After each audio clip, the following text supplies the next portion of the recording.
கொஞ்சம் கூட புரிதல்ங்கிறது கொஞ்சம் கூட கிடையாதா? நான் என்ன சொல்ல வரேன், 2 வாட்டி ஊதுங்க, டென்ஷன் ஆகுறியே, 2 வாட்டி ஊதுங்க. ஏங்க எப்போ ஊதுன்னு எப்படி ஊதுன்னு எங்களுக்கு தெரியும், புரியுதுங்களா?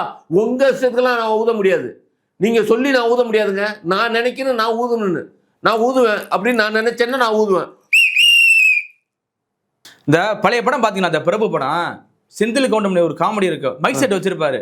அப்ப என்ன பண்ணுவாரு, கடன் கொடுத்த இடத்தெல்லாம் வாங்குறதுக்காண்டி போவாரு. மைக் செட் கட்டி இந்த கல்யாணத்தான் எல்லாத்தையும் மைக் செட் கட்டி வசூல் வராம இருக்கும், காசு வராம இருக்கும். அதை வாங்க போறதுக்கு என்ன பண்ணணும்னு கேட்பாரு. அப்போ ஒரு ஜோசியக்காரன் சொல்லுவான், நீ நரிமுகத்துல முடிச்சுட்டு போனா கண்டிப்பா காசு கிடைச்சிடும் அப்படின்னு சொல்லுவான். நான் நரிக்கு எங்கே போறதுன்னு கேட்பான். அதான் கூடயே வளர்க்குறீ அப்படின்னு சொல்லி யார செந்தில சொல்லுவாப்புல. செந்தில போகும்போது செந்தில் மூஞ்சியை பார்த்துட்டு போ, நல்லா வசூலாயிரும் அப்படின்னு சொல்லுவாப்புல. ராஜா ராஜா மூஞ்சியை காட்டுறா, இங்க ஒரு ஊது ஊது அப்படின்னு சொல்லுவாப்புல செந்தில். போற இடத்துல ஒருத்தன் கடன் வாங்க போற இடத்துல கடன் கொடுக்குறேன்னு செத்து போயிடுவான். அது மாதிரி இருக்கு இப்போ நீங்க பண்ற காமெடியெல்லாம்.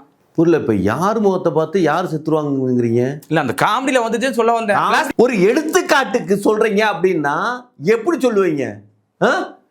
ஊதுனா செத்து போயிடுவாரு, முழிச்சா செத்து போயிடுவாரு அப்படின்னா யாரை சொல்றீங்க, எதுக்கு சொல்றீங்க? இல்ல அந்த காமெடியில வந்துச்சு, அது மாதிரி எனக்கு ஞாபகம் வந்துச்சு, ஒரு ஃபிளாஷ்பேக் காட்டினேன் உங்கள்கிட்ட. அப்படின்னு சொல்லுவாப்புல செந்தில். அதே மாதிரி தான் ஊதி காட்டுறீங்க. ஊன்னு ஊதுறேன்னா? ஆமா, செந்தில் அப்படிதானே ஊதுவாரு. இங்க ஊதுக்காமா ஏங்க எந்த விஷயம் வச்சாலும் அப்படிதான் ஊத முடியும், புரியுதுங்களா?